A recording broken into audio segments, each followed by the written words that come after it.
না না দাদা, তুই জানিস না, এরা বারবার কোনো না কোনো ভুল করবে।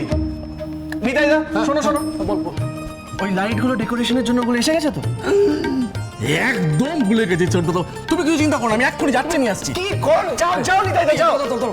দেখলে দাদা মিলে গেল তো? একদম যেন ফাঁকা না থাকে। ঘুরে পড়ো পড়ো। কি যে, ওহো, দিদিয়ার রুমটা ডেকোরেশন হয়েছে কিনা দেখতে হবে তো। দাদা আমি দেখে আসছি। না না না, ওখানে সব ঠিক আছে, আমি নিজে দাঁড়িয়ে থেকে সবটা করিয়েছি। আজ আবার আমার সংসারটা পূর্ণ বলে মনে হচ্ছে। আচ্ছা,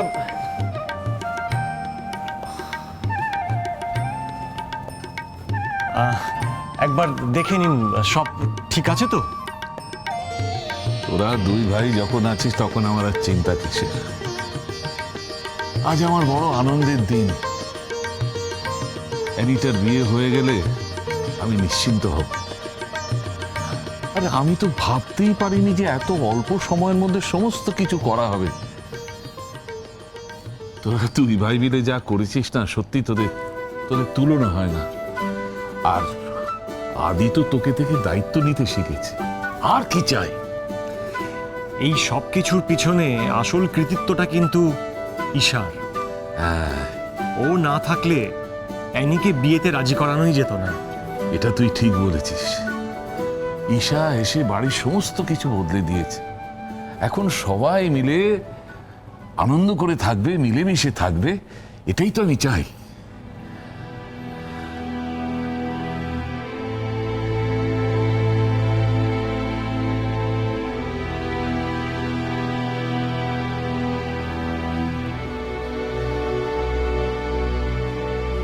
ভাই, কি হয়েছে? কিছু না দা, জাস্ট একটাই কথা ভাবছিলাম। এই আনন্দের দিনে শুধু একজন নেই, মা। আজ মাকে খুব মিস করছি রে।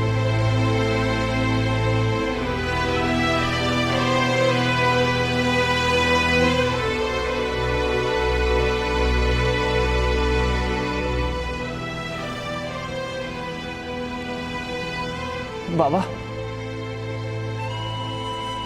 আজ মাকে একবার খবর দেওয়া যায় না?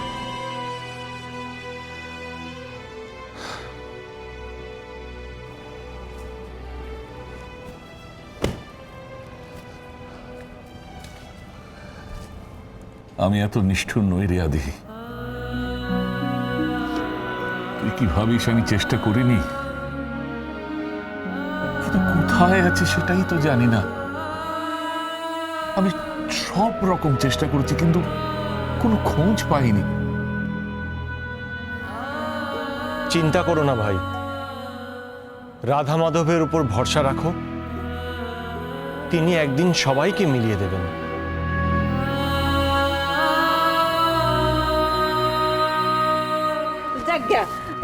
দিদু ভাই, তোর একখান কথা কই। হ্যাঁ বলো। বিয়া বলিয়া কথা, বিয়ার সমস্ত নিয়ম কানুন যেই যা আছে সবগুলো মাইনা তবে বিয়া হবে। মনে থাকে জানো? একদম মনে থাকবে ঠাম। তুমি থাকতে আবার কেউ ফাঁকি দেবে নিয়ম পালন করাতে? হতে পারে সেটা? হ্যাঁ, একদম ঠিক। জানিস, আদি আর অগ্নি দুজনে মিলে তোর বিয়ের সমস্ত তদারকি করছে। দু ভাই মিলে হাতে হাত লাগিয়ে সব কাজ করছে মা, দেখেও ভালো লাগছে। আহা, সত্য কথা, ভগবানের কৃপায় অপর সবই ভালোই গো। এখন দেখবা, যেইটা দেখবা সেইটাই সুন্দর। ওর ঘরটা সাজিয়েছে মা, এত সুন্দর করে সাজিয়েছে দুজনে, খুব ভালো। আর দেখুন, এই বিয়েটাতে আমরা সবাই তো কত আনন্দ করছি, বাড়ির সবাই এত খুশি, অথচ রাজেশ্বরীকে দেখুন, ওর যেন কিছুই ভালো লাগছে না, অদ্ভুত একটা মুখ করে বসে আছে। মনে হচ্ছে আমাকে নিয়ে কোনো কথা হচ্ছে। কথা দইবই, বিয়ার এত কাজ কামের মধ্যে তুমি নিজেরা যেমন করে সরাইরা রাখছো, এইটা দেখে তো মনে হয় যে তুমি এই বিয়াতে খুশি না। কিন্তু সত হইলেও তুমি এই বাড়ির বড় বউ, এইটা মনে রাখবা। এই বিয়েতে অ্যানি খুশি তো? তাহলেই হবে, সেটাই ইম্পর্ট্যান্ট। আর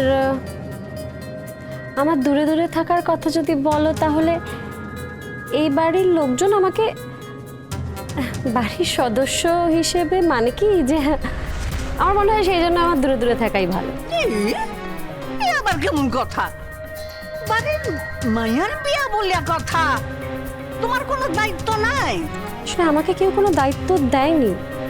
রাজেশ্বরী, দায়িত্ব দিতে হয় না, দায়িত্বটা নিজে নিয়ে নিতে হয়। ওকে, ঠিক আছে, তাহলে এখন থেকে এই বিয়ে সংক্রান্ত যাবতীয় দায়িত্ব সব আমি নিলাম।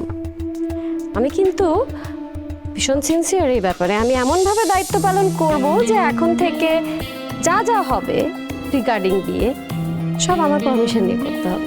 এসব কথা পরে হবে, আগে আমার একটা কথা রাখো, আজকের দিনে মাথার সিঁদুরটা অন্তত পড়ো।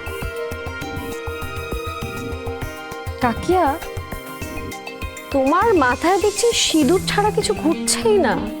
অগ্নির কথা ভেবেই কথাটা বলা হচ্ছে, ওর তো খারাপ লাগতেই পারে। আর আমার খারাপ লাগার?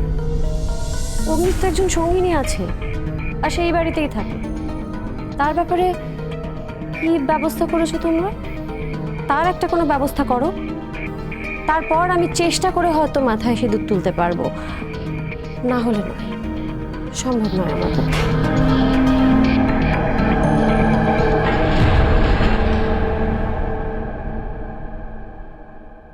I love shopping. By the way, তোমার কেমন লাগে শপিং করতে? হ্যাঁ, ভালো লাগে, কিন্তু আজকে বাড়িতে অনুষ্ঠান, আর একটা শাড়ির জন্য আমাদেরকে বেরোতে হলো। তাড়াতাড়ি বাড়ি যেতে হবে, বুঝলে তো? এলে আচ্ছা, বাড়িতে যত কাজ আছে সব কাজের দায়িত্ব কি তোমার উপর আছে? আরে বাবা, মা আছে, আরো তো সবাই আছে, ওরা ঠিক সামনে নেবে, তুমি তো টেনশন করো না তো।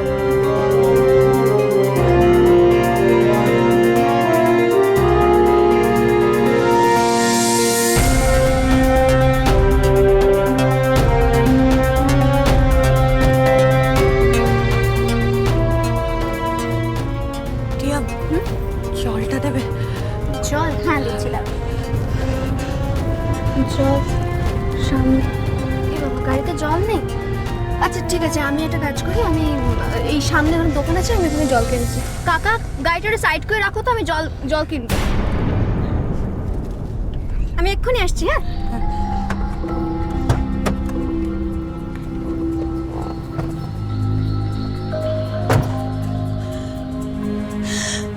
আবার শুরু হলো, কি যে হচ্ছে না, মাঝে মাঝে এই শ্বাসকষ্টটা যে।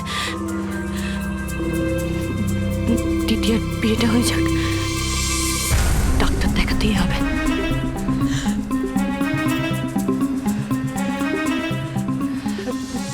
কাকা, আমি একটু নিচে নামছি। ম্যাডাম, এখানে না বাকি না আছে, গাড়িটা আগে রাখছি একটু। হ্যাঁ, ঠিক আছে।